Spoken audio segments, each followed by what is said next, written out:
Liliuokalani, born September 2, 1838, Honolulu, Hawaii, U.S., died November 11, 1917. Honolulu was the first and only reigning Hawaiian queen and the last Hawaiian sovereign to govern the islands, which were annexed by the United States in 1898. Pay attention.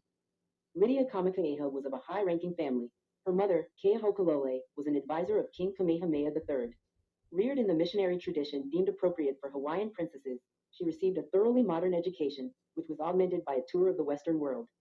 After a time as a member of the court of Kamehameha IV, she was married in September 1862 to John Owen Dominguez, son of a Boston sea captain and himself an official in the Hawaiian government. That's where she In fucked up at. 1874, her brother David Kalakaua was chosen king, and in Arranged 1877, marriage. on the death of a second brother, W.P. Liliuokalani, who was heir apparent, she was named heir presumptive.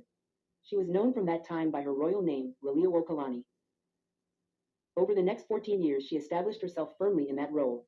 She served as regent during King Kalakaua's world tour in 1881, and she was active in organizing schools for Hawaiian youth. During a world tour in 1887, she was received by U.S. Pres. Grover Cleveland and by Britain's Queen Victoria.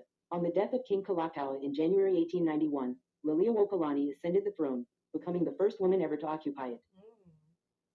Liliuokalani regretted the loss of power the monarchy had suffered under Kalakaua and tried to restore something of the traditional autocracy to the Hawaiian throne.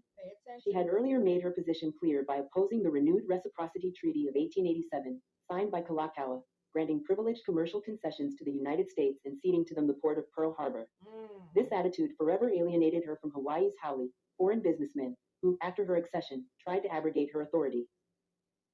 Led by Sanford Dole, the missionary party asked for her abdication in January 1893 and, declaring the queen deposed, announced the establishment of a provisional government pending annexation by the United States. To avoid bloodshed, Liliuokalani surrendered, but she appealed to President Cleveland to reinstate her. Cleveland ordered the queen restored and rejected the Treaty of Annexation sent to Congress by his predecessor, Pres. Benjamin Harrison. In his message to Congress withdrawing the treaty from consideration, Cleveland stated that Dole, however, defied the order, claiming that Cleveland did not have the authority to interfere. In 1895, an insurrection in the Queen's name, led by Royalist Robert Wilcox, was suppressed by Dole's group, and Liliuokalani was kept under house arrest on charges of treason. On January 24, 1895, to win pardons for her supporters who had been jailed following the revolt, she agreed to sign a formal abdication.